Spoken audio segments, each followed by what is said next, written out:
سارے وجود کو اللہ تعالیٰ کے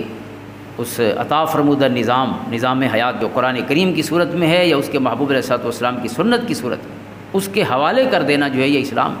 حضرت عروہ بن زبیر رضی اللہ تعالیٰ عنہ معروف تابعی ہیں، حضرت عائشہ صدیقہ رضی اللہ تعالیٰ کے شاگرد بھی ہیں اور آپ کے بھانجے بھی ہیں، اور کوئی حدیث کی کتاب نہیں، شاید یہ استثناء میرے خیال میں شاید ضرورت ہی نہ ہو کہ کوئی حدیث کی کتاب نہیں جس میں حضرت عروہ بن زبیر رضی اللہ تعالیٰ کی مرویات موجود نہ ہوں۔ حضرت عائشہ صدیقہ رضی اللہ تعالیٰ عنہ کے تقریباً تمام علم کے وارث جو ہے اور امت تک پہنچانے والے آپ ہیں، اور سب سے پہلے سیرت طیبہ پر سب سے پہلے روشنی عطا فرمانے والے حضرت عروہ بن رضی اللہ تعالیٰ بن زبیر ہیں۔ حضرت ابو بکر صدیق رضی اللہ تعالیٰ کے نواسے ہیں، حضرت عبداللہ ابن زبیر کے چھوٹے بھائی ہیں۔ آپ کا یعنی سواری سے گرنے کی وجہ سے ایک پاؤں زخمی ہو گیا، اور وہ زخم زیادہ شدید ہوا تو آپ کا پاؤں کاٹنا پڑ گیا۔ امام ذہبی لکھتے ہیں یہ واقعہ سیر اعلام النبلاء میں کہ آپ کے پاؤں کو کاٹنے کی ضرورت ہوئی، تو اس میں کئی اضافی باتیں بھی ہیں کہ اللہ تعالیٰ نے آپ کو اتنا صبر عطا فرمایا تھا کہ جب حکیم اور طبیب بلایا گیا تو اس نے کہا کہ آپ کو تھوڑی سی شراب پلائیں گے تاکہ آپ بے ہوش ہو جائیں، تھوڑی غشی طاری ہو جائے، کیونکہ ہم جب پاؤں کاٹیں گے تو ظاہر ہے بڑی شدید تکلیف ہوگی، درد ہوگا۔ تو آپ نے فرمایا نہیں، شراب حرام ہے اور میں کسی حرام چیز سے استعانت نہیں پکڑ سکتا، کیونکہ استعانت تو صبر سے ہے نا، یا ایھا الذین آمنوا استعینوا بالصبر والصلاۃ۔ اللہ رب العزت کہتا ہے صبر سے مدد حاصل کرو، اور میں جو صبر کا موقع ہے اس وقت شراب پی کے اس کی مدد حاصل کروں کہ مجھے احساس نہ ہو اپنی تکلیف کا۔ تو آپ نے شراب نہ پی، اور اسی حالت میں یعنی بالکل جو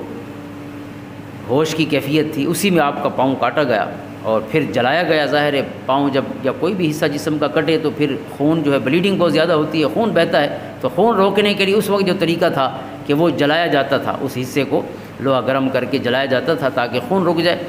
تو یہ ایک اور تکلیف سے آپ گزرے، پہلے پاؤں کاٹا گیا، پھر اس تکلیف سے بھی گزرے، لیکن آپ نے اس وقت اور اس عالم میں بھی کسی قسم کی وہ چیز جو اللہ نے حرام کی ہو آپ نے وہ پسند نہ فرمائی۔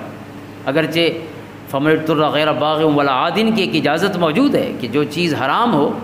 جان بچانے کے لیے، جب کبھی جان بچانے کا مسئلہ ہو، غیر باغ ولا عاد یعنی انسان حد سے بڑھنے والا نہ ہو اور بقدر ضرورت اس کو استعمال کرے، تو فلا اثم علیہ قرآن کہتا ہے اس کا گناہ نہیں ہے۔ لیکن آپ نے اضطرار کی اس کیفیت میں بھی آپ نے دوسرا راستہ اپنایا جس کو ہم عزیمت کا راستہ کہتے ہیں، رخصت کی بجائے عزیمت۔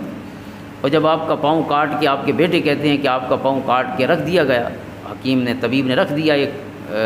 جو برتن تھا اس میں،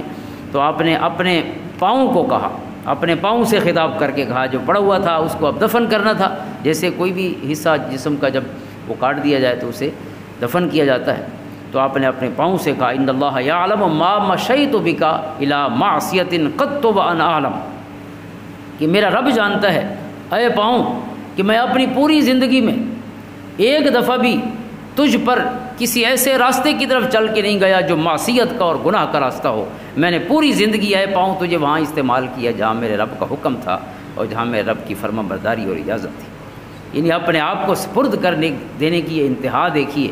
کہ کوئی شخص یہ کلمہ کہے اپنے پاؤں کو خطاب کر کے کہ میں زندگی بھر وانا عالم شعوری طور پر یا جان بوجھ کر کبھی کسی ایسے راستے پہ نہیں چلا ایک دفعہ بھی جو معصیت کا راستہ ہو، اللہ کی نافرمانی کا راستہ۔